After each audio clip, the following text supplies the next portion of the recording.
Good morning, everybody. Glad to have you here today.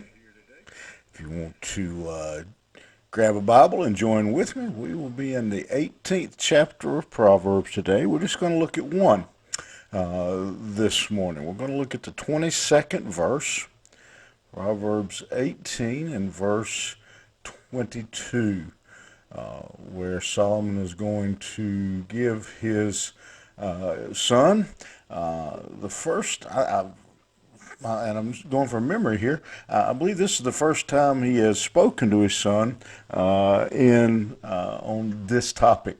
When he says, "Whoso findeth a wife findeth a good thing and obtaineth favor of the Lord." And I said, just going by memory, I didn't go back and look before I said that. But I believe it's the first time Solomon has spoke to his wife, spoke to his son about the importance of choosing carefully and the joy that a good marriage, finding a good spouse, can bring into a person's life, and that the blessing that it can be. And there's a logical side to this as well. He says, if you can find a good wife, you can find a bad one. Same goes for husbands. And he says, if you find a good one, you have a good. It's a good thing. It'll be a blessing to you. And so, just he says, every husband, every wife they're not good. Some of them are. We know that we see it all around us. But God means. I think the real message there, the core message is that God intends that marriage be a good thing, that it be a blessing, and that the man should treasure a good wife that God brings into his life. Certainly, it's one of the most important decisions that a person makes. More than pretty much anything else that they can decide, other than deciding to live for Christ, is the choice of a spouse. It will, and again, husband or wife, choosing a spouse that will. That decision can bring again great happiness and joy into a person's life, or it can bring a lot of grief and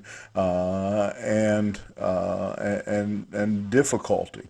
And you'll notice if you look through Scripture that, for example, here Solomon tells his son, if you find and it is implied in the wording there that if you find a good wife, it is a good thing.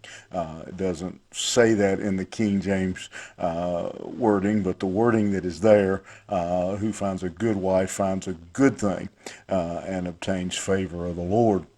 But you'll notice he doesn't tell him what that looks like. He doesn't describe for him, and there's very practically nothing that is given, no direction in Scripture given that leads a person to look into a crowd and say, boom, there she is, or there he is. Really, the core advice in choosing a spouse is that a believer should choose another believer. And so, other than that, God really doesn't give any real counsel that we, other than choosing a believer for a spouse, The other counsel I'm going to go ahead and go there.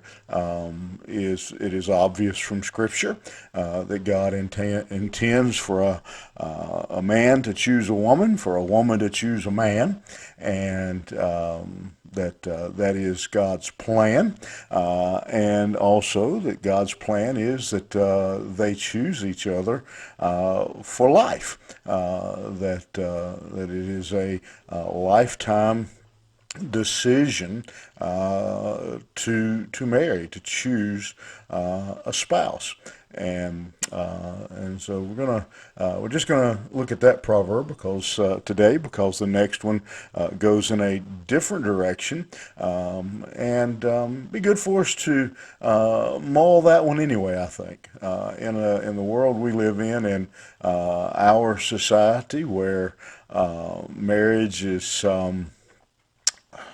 so easily tossed aside, made light of, rejected by many.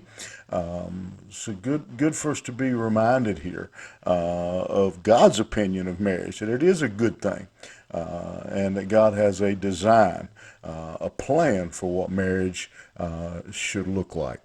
Think about that and give God thanks if you got a good spouse. Thank God for that. Pray to be a better spouse, and that God would help you be the spouse that He wants you to be, that you need to be for your mate. Have a good day. We'll see you back here tomorrow morning.